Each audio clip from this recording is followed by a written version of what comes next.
পুরা একটা মাস আমরা একসাথে আছি। এখন আমাদের বিদায়ের পালা।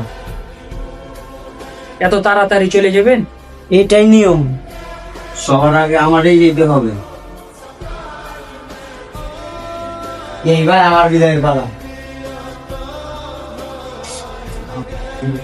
সব শেষে এবার আমারও যাইতে হবে।